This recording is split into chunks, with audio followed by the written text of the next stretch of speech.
If you take your hands and you put them over one another, the top hand is the version of yourself you're projecting to the world that you want people to see you as, you think you need people to see you as. The bottom hand is who you are inside, the vulnerable pieces of you, the shadow parts of you. So it comes to a point in life where you know very well I got to, and I decided I'm gonna take BMX away from myself. I'm gonna figure out who am I without BMX? Actually, who's Josh Perry? What is that concept? Largely inspired by Jim Carrey's journey. And I noticed right away a lot of resistance, a lot of the old identity needing all the things that I had. And I just, being me somehow, I'm trying to sort that out in therapy, it worked out well for me that I was like, I'm going to take that away. I'm gonna experiment without BMX. I'd already been coaching full-time 2 or 3 years. I'm gonna figure out what's going on in here. That led me to a deep depression. You tried to tell me one day, hey Josh, I think you're depressed. I was like, no, I just don't want to do anything that I enjoy anymore. I don't want to get out of bed. I'm fine though. I think that's one of the stages.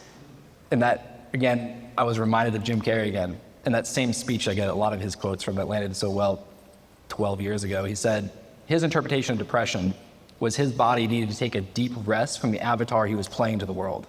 Essentially, I have a mic, so it's gonna be hard to do, but if you take your hands and you put them over one another, the top hand is the version of yourself you're projecting to the world that you want people to see you as, you think you need people to see you as. The bottom hand is who you are inside, the vulnerable pieces of you, the shadow parts of you, the parts that maybe you try to repress and reject, the parts of you that maybe you don't let anyone in. When that gap grows, that's when the divorce, the diagnosis, the injury, the car accident, the bankruptcy, the failed marriage, like all the, whatever the things are, usually gets us to change. It's our circumstances that it's like, oh, maybe I should do something different. But that's the 3D model. And that's why I think as a high performance coach, I'm a kind of an oxymoron, because whether it be my golf athletes that I work with or my executive founders, I'm like, you don't need to do more. What if doing more is actually the problem? What if it's reinforcing? Let's pull back and let's look at what can't be seen, the invisible. And that's where I nerd out in like the quantum physics world of like the unseen, the 5-dimensional. Because if we play around and all the things that brought us here today, Newtonian model of physics isn't bad.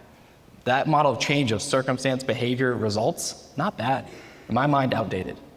There's a whole different version that we can operate from. That's my mission in life, is to change the paradigm in which we view it to be human. It goes upstream to the source of identity. Because if we can consider who we are to ourselves, the I'm not unless, I have to be so, that allows us to see the perception that we create, our lens of the world, the lens we're using to view things that then we create meaning from. Because that all goes into our state of being, how we feel, how we think. Is that aligned? Is that congruent? Is that coherent? That's what drives behavior, more than any textbook can ever teach us, more than any thought, any journaling exercise, any conversation, any tattoo. Like, doesn't matter. The state of being is what informs your behavior, and you can override it, which I did very well, and you can get far, and you'll still feel a sense of lack of something, and usually fulfillment, because that equation leads to the results. The results handle themselves. But if we can start with identifying who we are to ourselves, and then go downstream from there, that's when everything changes.